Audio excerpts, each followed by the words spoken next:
Hi everyone, welcome back to my channel and welcome to every book I read in the month of August. Truly can't believe it's already September, like I'm getting ready for the fall, which is crazy. Also, I really feel like I used this month to my advantage. It was the last month of summer, even though this was like my first,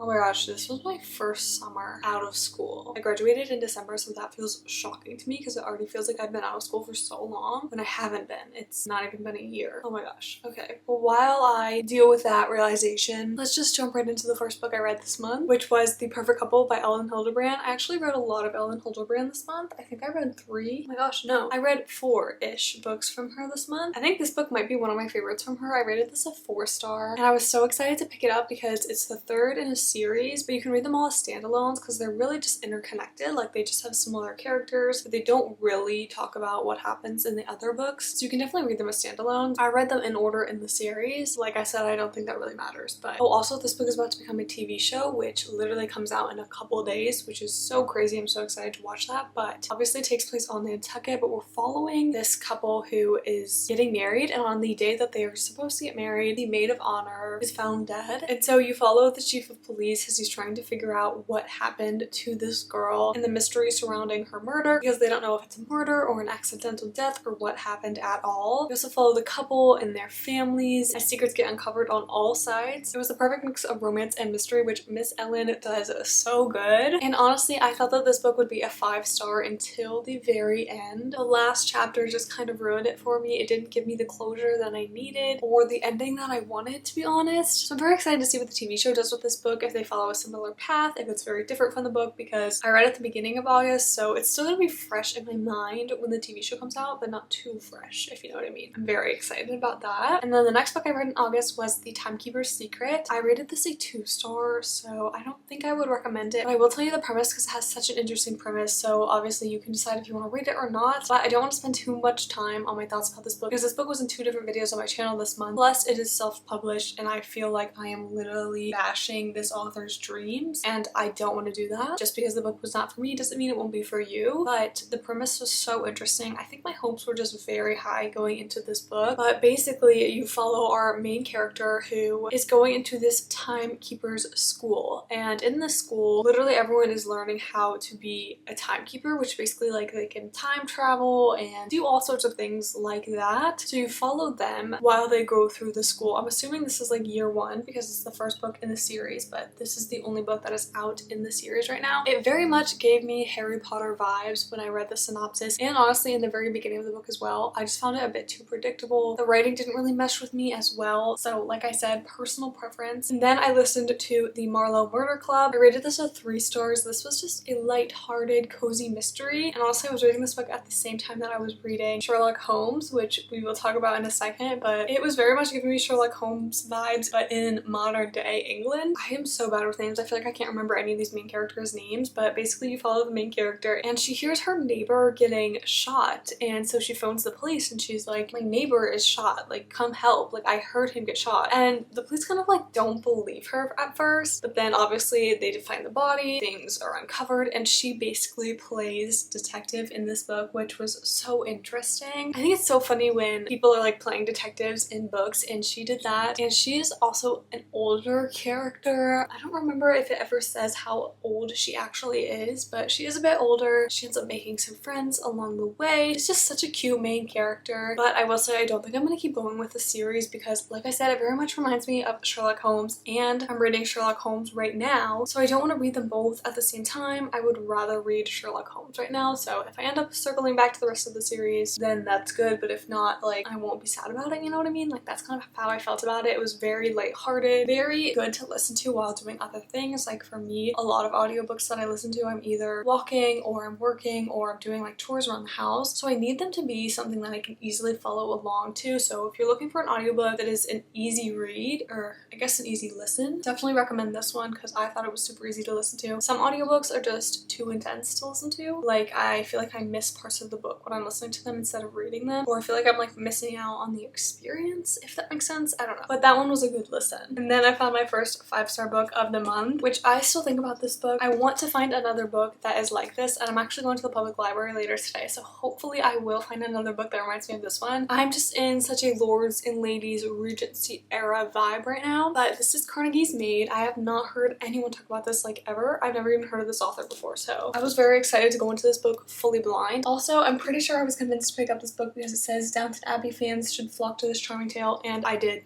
I'm a Downton Abbey fan and I flocked to this charming tale. So it was correct. So basically Clara grows up in Ireland, and because of the famine, her family sends her over to America to work. That way she can send them money from her wages. And so she gets off the ship in America and someone is calling her name and she's like, this is so weird. Absolutely no one was expecting me here. Like, she was sent to America fully alone with no one. Literally no one, nothing. So someone's calling her name and she's like, this is so weird. But obviously she's gonna go. Like, she has nothing to her name, nothing to lose. So she goes, and that is basically how she becomes a lady's maid, which feels like a spoiler, but it's literally the title of the book, so it's not. Oh, and you find out in the front. I just loved this book so much. The vibes were amazing. There was always like this tiny little bit of like, are they gonna find out who she is? What's gonna happen? Kind of situation. It was so good, so heartwarming, and honestly, I almost didn't even give this a 5-star because the ending upset me so much. But then with further thought, I realized that just made sense for the time and all of that. I very, very much loved this book, and honestly, if you're a Downton Abbey fan, I highly recommend this one. I don't think that there's any other book that I read that is similar to this one, so I do want to read more similar to this. So if you have any recommendations for me that are giving like Regency, Lord and Lady vibes, let me know. Or if you've read this book and you liked it, give me a recommendation of what else I should read. And then I listened to Beautiful Boy by David Sheff. This book took me forever to listen to. I think I listened to it over the span of like a month and a half maybe, because it is a very hard read. At least for me, it was hard to get through. It is beautiful, but just know to check the trigger warnings before you go into this book. I'm not gonna rate it because it is a memoir. It is about David, the author's son, and his battle through addiction, and mostly from the father's point of view, obviously. But even that was just so hard to get through because of everything that they go through battling this addiction. I believe this is now a movie as well. I haven't seen it, but I probably will now that I've actually read the book. Very beautiful, a very difficult story, which is why I found it so hard to read, but it was good. It was very good. Also, one of the more unique memoirs that I've ever read. I normally stick to memoirs that are like about famous people, to be honest. And then I read yet another Hilderbrand book. This was 28 Summers by Hilderbrand, and I had heard a couple things about this book, so I kind of had a general idea about what this book was going into it. And I did rate this book a 5-star, which it was a little bit hard for me to rate this book a 5-star because there is a lot of cheating in it, but I don't even know. Like, I hate cheating in books. Do you ever read a book and you kind of feel like that book was written for you and that there's like kind of random little bits of information in there that pertain so close to you and like close to your heart, and like it's something not a lot of people know, so it kind of feels like the author wrote the book for you. I don't know if anyone else ever gets that feeling, but that's how I felt reading this book, which is why I did give it a 5-star. Even though cheating in books very much bothers me, this book literally felt like it was written for me. I loved it. I did, and I hate that I loved it because of the cheating, but let me just tell you what this book is about so that you understand. Basically, you have our two main characters. You have Mallory and Jake, and they have taken up this idea of meeting each other on the same weekend of the same year every single year. So they meet every Labor Day weekend, and they are together for only that Labor Day weekend, and they basically replay the same weekend over and over again. But most of the book honestly does not take place over Labor Day weekend. Most of the book is about their lives outside of Labor Day weekend. You obviously get that aspect of Labor Day weekend, but a lot of it is about what's going on in their lives outside of that time. You also get a couple different point of views as well, and I just feel like I fell in love with these characters. Literally every single character in the book, by the time the book ended, I was in love with them, and that for me is so important. I need to love the characters in my books, and I need them to feel real. All of these people felt so real, obviously flawed because they're literally cheating on their spouses, but I loved this, and like I said, I kind of wish that I didn't because of the cheating aspect in it. It was just so beautiful, honestly. So if you are looking for some summer reads, or probably next year now that it's already September, this book is so amazing. And obviously I'm not one to like cheating in books, but I'm telling you guys, that book was written for me, so I loved it because it was written for me. Not about me by any means, but it was written for me. And then I alluded to this earlier in the video, but then I finally got to reading Sherlock Holmes. This copy has every single book in the series in this, which is so funny because I picked it up from the library and then I ended up just reading it on my phone on Libby because this book is so giant, it was so hard to hold. I was like, no. But I only read the first book in the series, which is A Study in Scarlet, and it very much sets up the scene for the rest of the series. Also, I'm pretty sure that this is a classic, which classics are hard for me to get into. I don't always love them, but I did rate this one a 3-star, and I will say this book is separated into 2 parts. So the first part is kind of, actually I can't tell you what both parts are about, but the first part I liked so much better than the second part. The second part really lost me at the end, and honestly during the first part I was like, wow, this might be like a 4-star read for me, which is very rare for classics. I don't think I've ever rated a classic higher than a 4-star, so that was very shocking to me how much I enjoyed the first one in this series. Well, the first half of the first one, like I said, it's separated into 2 parts, and I did not like the second part at all. It felt too long almost, and I didn't understand where we were going with it at all until the second to last chapter. So I basically spent the second half of the book being slightly confused about what was going on and why that was going on, and then it was revealed to me obviously at the end, and I was like, why would it be set up this way? Like, did I miss something? Like, it just did not make any sense to me as to why it was set up in that manner. A 3-star is still good, and I'm still definitely going to keep going with this series. And also I feel like this fits my mood for the fall time. Like a mystery Sherlock Holmes vibe is very much what I like in the fall, so I'm excited to keep going with this. I am going to return this giant book though, and hopefully get the rest of the series on Libby. You know, I probably should have talked about this next book while I was talking about 28 Summers, but this is the novella following 28 Summers, and it's honestly very much like an extended epilogue. This is The Sixth Wedding, and I call it an extended epilogue, which I feel like almost paints it in a bad light. I very much liked this. I gave it a 3-star because I was happy with how things had progressed after the ending of 28 Summers, but I wasn't like obsessed with it, if that makes sense. And I feel like the only way that this could have gotten a higher rating was if it was a full book, and if the very end of this book was a little bit different, because I didn't love that. It kind of sat uncomfortably for me just because it almost made the cheating in 28 Summers even worse. Like, it made me feel worse about the cheating in 28 Summers. Take from that what you will. I didn't hate it, but I just wasn't obsessed with it. And then my last 2 books were audiobooks, which I didn't realize I listened to so many books this month. I'm really in an audiobook phase right now. Like, if I showed you the amount of audiobooks I have checked out on Libby right now, you would be shocked.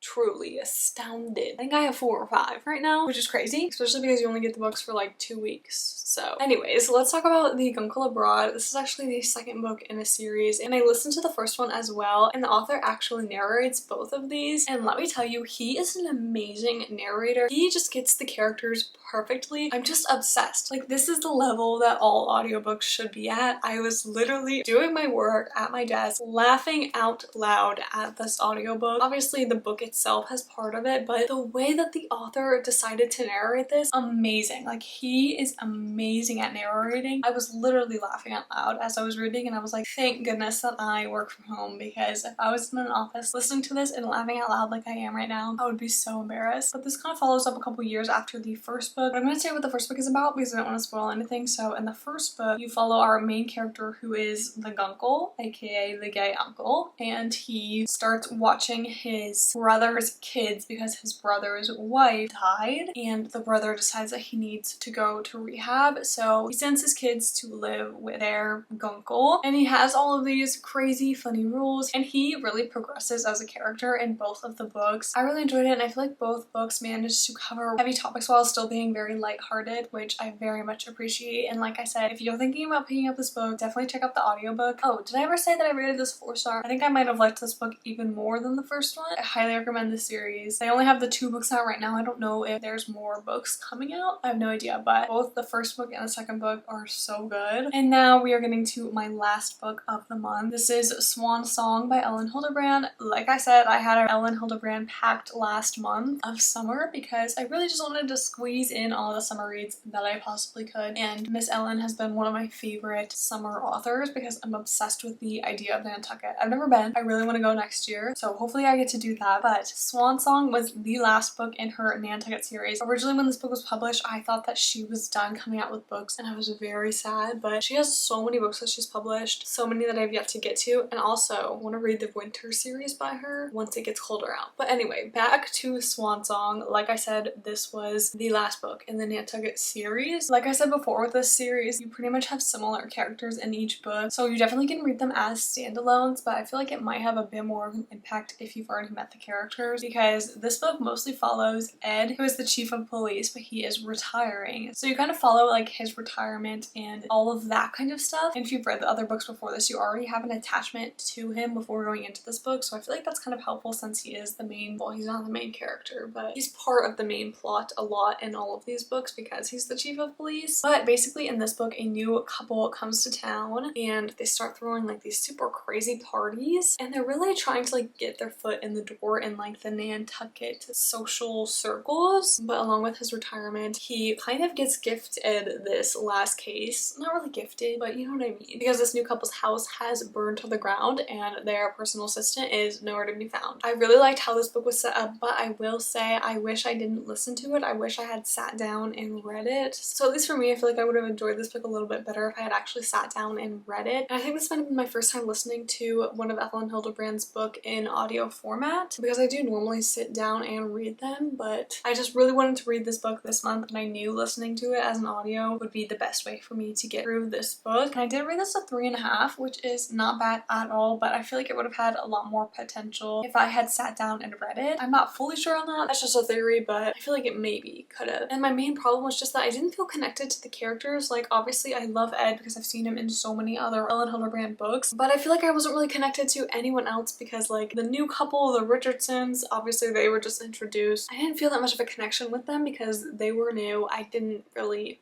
you know, I felt like I didn't really get to know them as people. I didn't love them, wasn't obsessed with them. I think my favorite book from this series was either A Perfect Couple or Summer Affair. I think both of those were rated 4 stars for me, but as a whole I definitely recommend this series. And that is every single book I read this month. Thank you all so much for watching. If you stayed until this point, comment this emoji. Don't forget to like, comment, and subscribe, and I'll see you in the next one. Bye!